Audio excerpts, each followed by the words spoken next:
Bonjour et bienvenue à cet épisode de Balkanis Podcast. Nous avons le plaisir aujourd'hui d'accueillir pour vous Monsieur Richard Kurland, un avocat de renom que beaucoup connaissent dans le domaine de l'immigration au Canada. Avec lui, nous allons discuter aujourd'hui d'un autre sujet d'actualité, sujet de l'intelligence artificielle. Alors, je ne vais pas perdre beaucoup de temps dans les annonces. Je vais tout simplement vous dire que nous sommes Balkanis Podcast. Nous parlons des questions d'immigration qui vous concernent. Nous parlons aux professionnels, nous vous parlons à vous aussi, les participants ou ceux qui se servent du système d'immigration au Canada. Donc, il nous fait plaisir de partager avec vous aujourd'hui, Richard. Bonjour et bienvenue à Balkanis Podcast. Grand merci et bonjour. Merci à vous d'avoir accepté notre invitation. Richard est également l'éditeur en chef de Lexbase.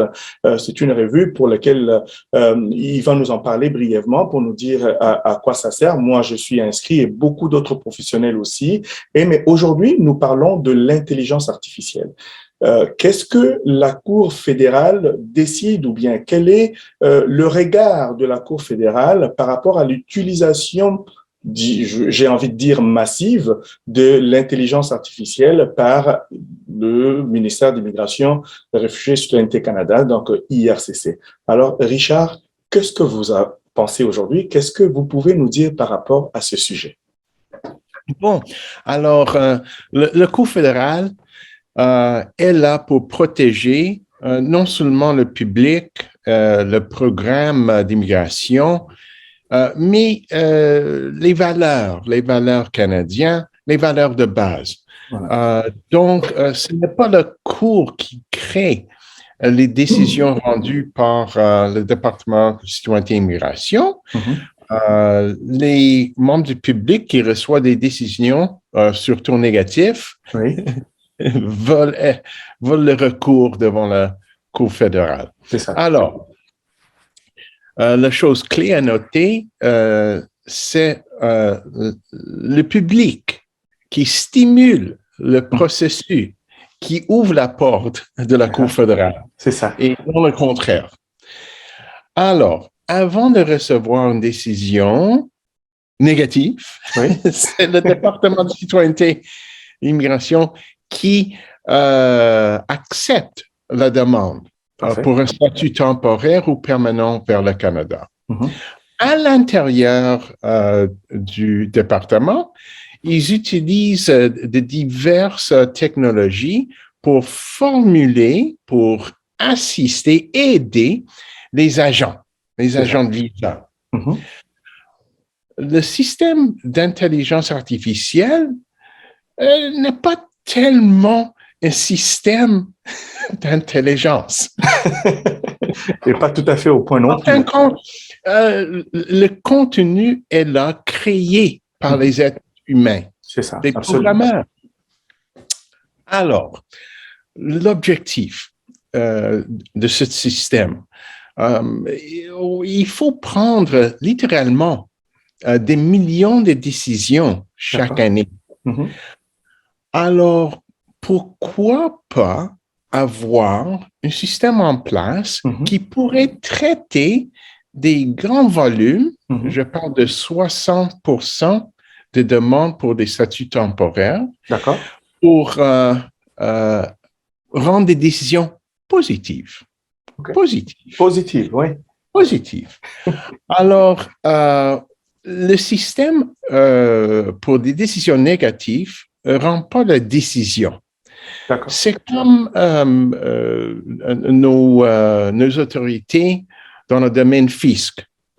Ce n'est pas le système d'intelligence artificielle à l'intérieur du Canada Revenue Agency qui prend la décision. Ce qui arrive, un dossier va être traité par un être humain qui va prendre la décision de procéder à examiner avec un peu plus de profondeur le dossier en question. Même chose pour les demandes en matière d'immigration. Ce n'est pas l'ordinateur, ce n'est pas une boîte magique qui rend une décision. Ce sont des êtres humains. C'est quoi le problème? Oui. Il y en a deux. Alors, en termes de volume, combien de dossiers est-ce qu'un être humain pourrait examiner dans 60 minutes? C'est ça. Et quand on commence à voir des taux de productivité qui, à la fin de la journée, permettent l'agent de passer 2-3 minutes dans un dossier. Une demande, c'est ça. Une demande. Ça soulève un petit problème pratique. Et dans un deuxième temps, le deuxième point, c'est très simple. On n'a pas le temps de rédiger des lettres individualisées pour une demande. L'agent utilise une espèce de système qui code la réponse. Code numéro 1. On n'a pas eu assez d'expérience, travail, de documents. Il y a d'autres écoles moins chères, plus proches que chez la personne concernée, etc. Ce qui arrive, c'est que les lettres de refus commencent à se ressembler. C'est ça, à être identiques. Identiques, à part le nom de la personne et des divers renseignements personnalisés. Alors, qu'est-ce qui arrive quand les personnes se promènent vers la Cour fédérale? Les juges commencent à voir la même chose. Les lettres de refus qui sont, pour tout faire pratique, identiques. C'est ça. Alors, quelque chose de très important. Il y a 2 ans, 3 ans, la Cour suprême du Canada, dans l'arrêt Vavilov, a décidé qu'il faut avoir des raisons pas comme ça. Les raisons doivent être personnalisées. La conclusion de système qui analyse les renseignements, qui examine la preuve fournie par le demandeur et qui décide de façon claire, transparente, pour que le juge, la Cour, pourrait comprendre les motifs du refus. C'est ça. Alors, ce qui arrive dans les derniers 12 mois, les personnes qui ont déposé des dossiers devant la Cour fédérale avec l'argumentation à l'effet que on n'a pas respecté les modalités de Vavilov. C'est ça. Le département de justice est au courant de ce problème et le département est au courant de ce problème, mais combien de dossiers vont se promener devant la Cour fédérale chaque année, des dossiers en matière d'immigration non réfugiés? Peut-être 3 000, 4 000, 5 000 max. Là, presque la moitié, plus que la moitié, on achève une entente, on règle le dossier avec le département de justice à cause de ce problème-là. C'est ça, entente à l'amiable. Et plus tard, devant la Cour même, la Cour a clairement prononcé là-dessus. Alors, le département de justice a décidé dans les derniers 3-4 mois d'augmenter le taux de règlement. Maintenant, c'est rendu 7 dossiers sur 10 sont réglés. Et avec un règlement, la décision est annulée. Le dossier va être mis devant un autre agent et la personne va avoir une opportunité de soumettre d'autres renseignements, d'autres documentations pour soutenir la demande. La demande. Ce qui pourrait être intéressant, si vous permettez, Richard, il y a une question qui trottine. Je suis sûr que vous suivez les nouvelles et vous avez appris au sujet de la nouvelle qui circule sur les refus massifs des demandes des permis d'études, surtout des pays provenant surtout des pays africains. Alors, il y a aussi une autre nouvelle qui est sortie, comme quoi il y aurait l'utilisation non pas d'un système d'intelligence artificielle, mais plutôt basé sur Excel, qui s'appelle Chinook. Mais comment est-ce que tout cela s'explique? Si vous avez dit tout à l'heure que les agents ou bien le système d'intelligence artificielle devrait prendre des décisions positives, donc ce sont les agents qui prennent les décisions négatives, alors comment expliquer une augmentation aussi fulgurante des refus, surtout des demandes provenant des pays africains? Alors, j'ai examiné cette question depuis au moins 30 ans. Okay. Et le problème de base, c'est pas la provenance de la demande. Okay.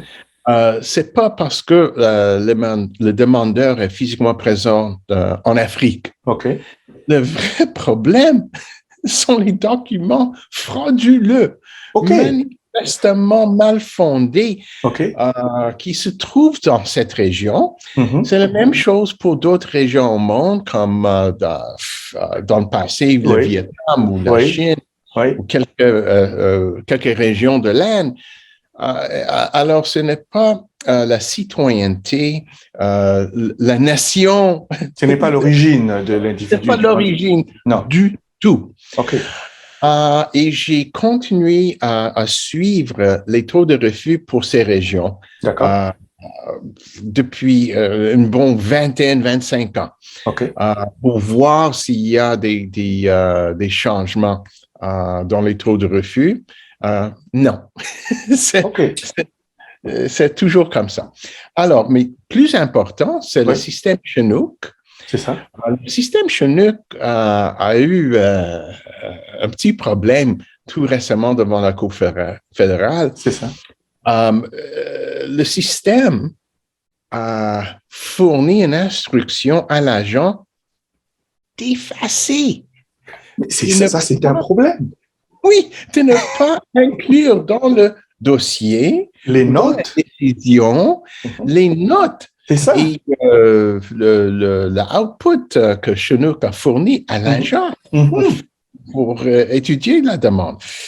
Alors, c'est pas acceptable. Et grâce à la Cour fédérale, on va voir si la pratique va continuer à l'avenir. Mais il y a une tension entre le Cour fédéral puis le département. J'en ai discuté justement la semaine passée devant la Cour fédérale, et la tension, c'est très simple à décrire.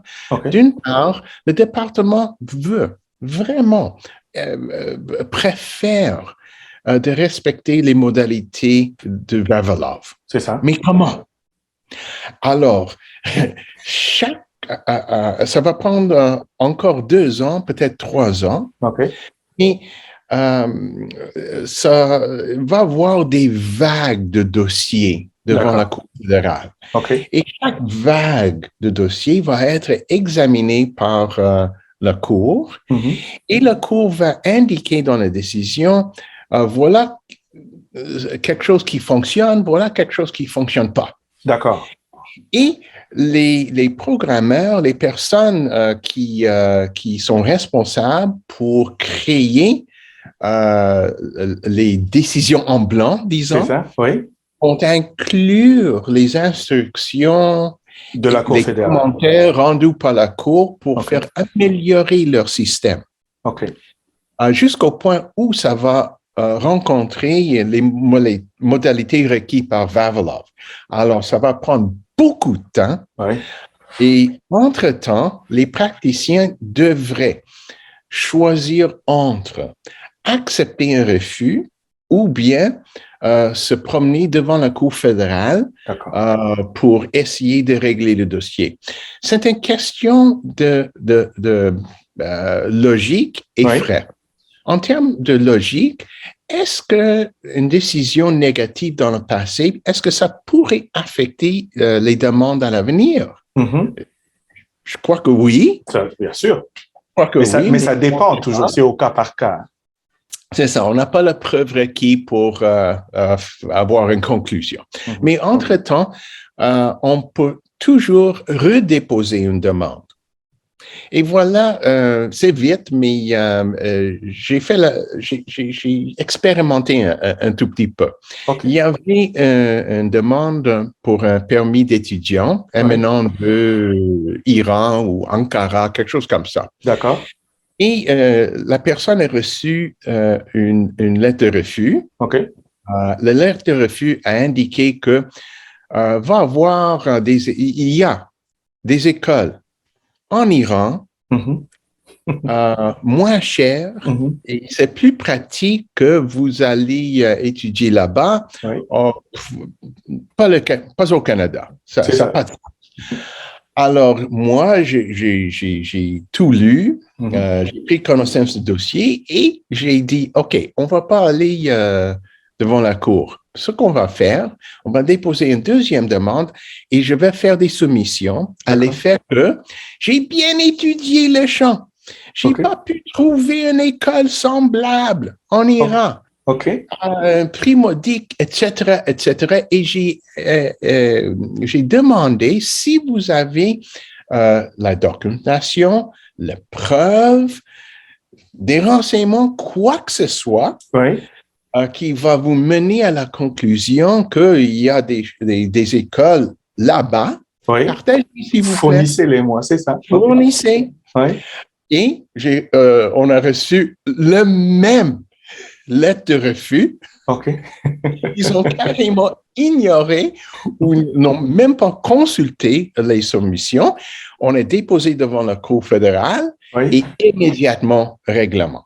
Mais ça, c'était une stratégie, une merveilleuse stratégie de votre part. Mais ce que ça nous dit, M. Richard, ça veut dire que les demandes qui sont soumises, est-ce que les agents lisent toute la documentation qui leur est présentée, comme le demande Vavilov et d'autres décisions, ou ils n'ont simplement pas, vous venez de le souligner, un agent qui a 2-3 minutes à traiter un dossier, il y a des lettres de soumission, des documents en preuve.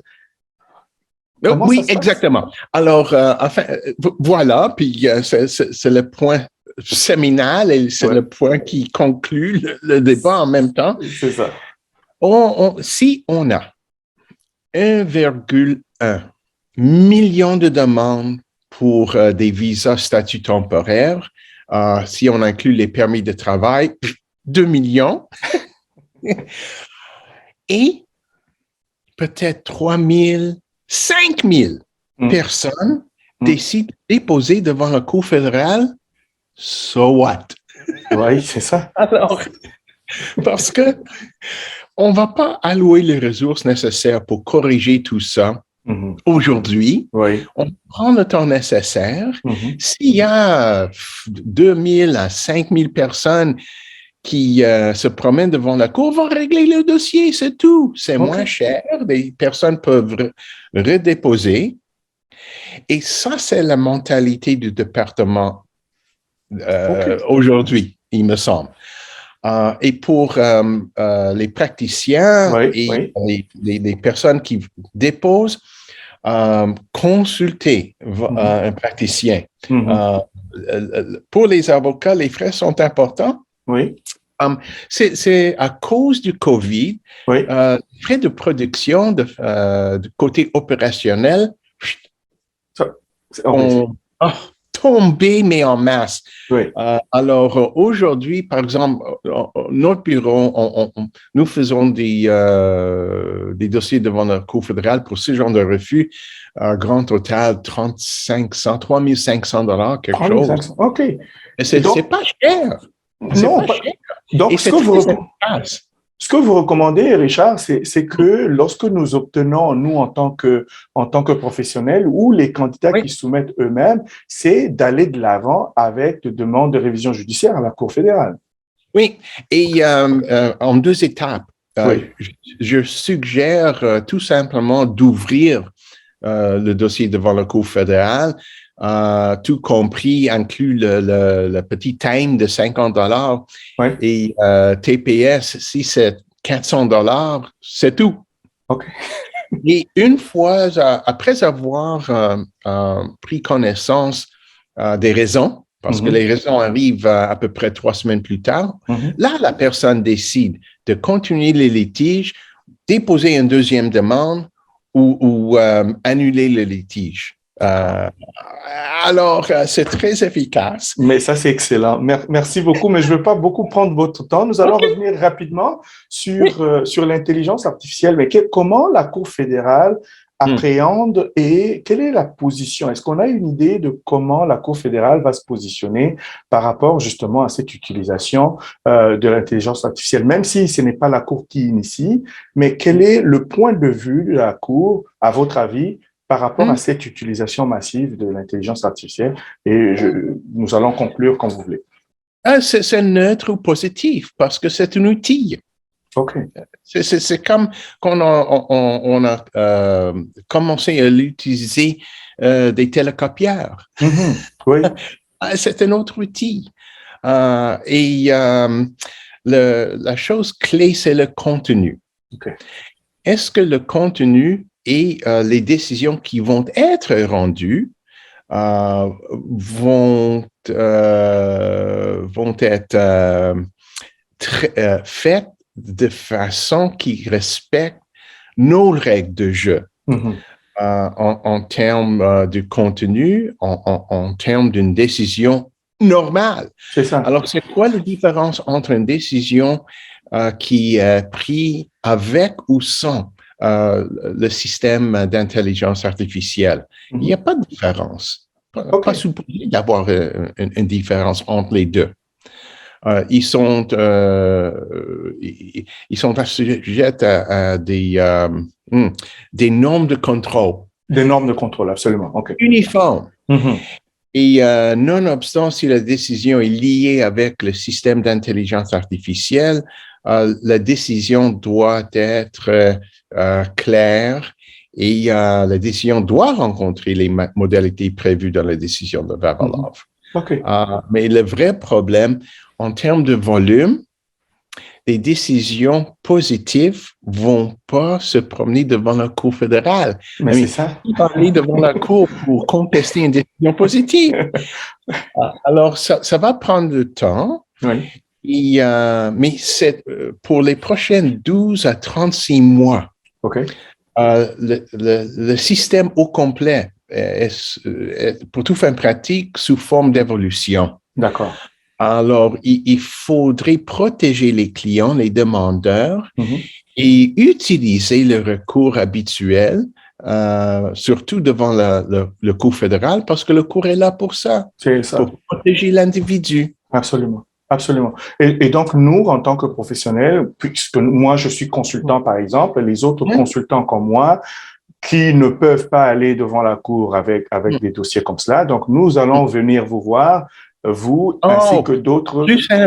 Plus simple. Et j'imagine mes collègues ont le même genre de choses, mais quand des gens m'envoient un courriel, je leur dis, écoute, c'est très simple, envoyez tout ce que vous avez envoyé au département, oui. Au département. Oui. Je vais examiner tout ça. Et je dis, OK, avec tout ça, on oublie.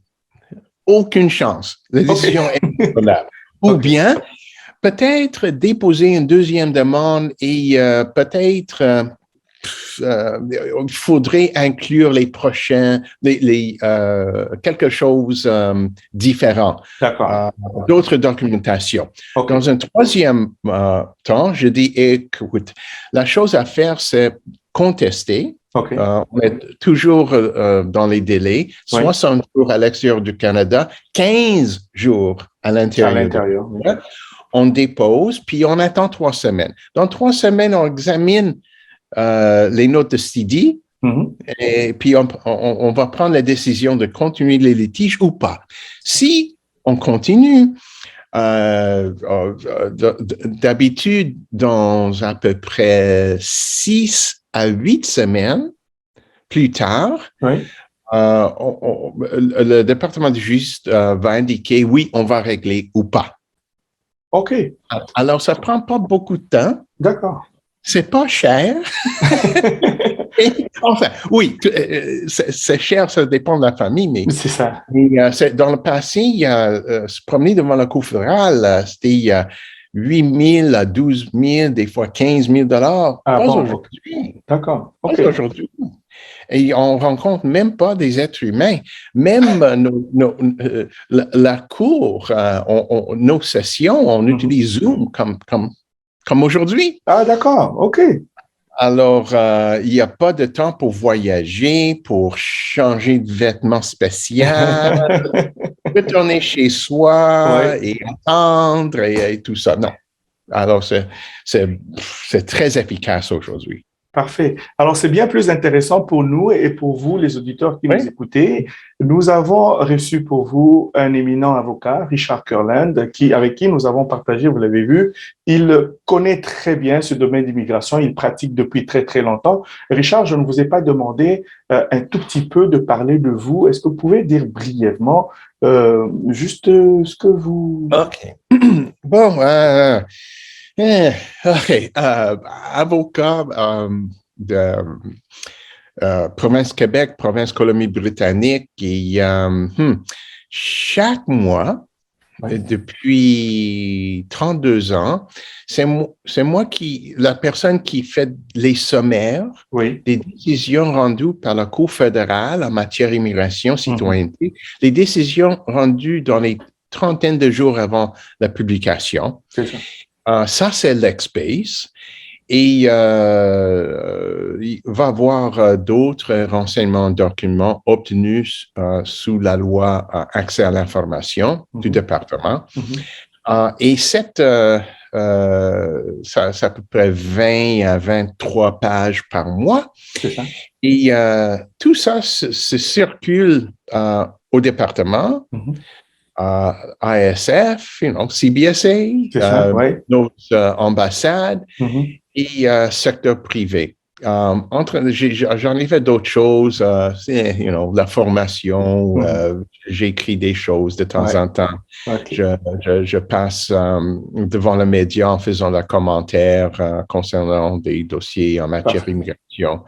Et j'avais quelques positions dans on va passer dessus. Mais c'est trop long. On n'a pas le temps pour tout ça. C'est ça, non. Le plus important serait peut-être comment est-ce que nos auditeurs pourraient entrer en contact avec vous, ceux qui vont suivre l'émission par courriel. Oui, alors votre adresse courriel, s'il vous plaît, pouvez-vous le donner?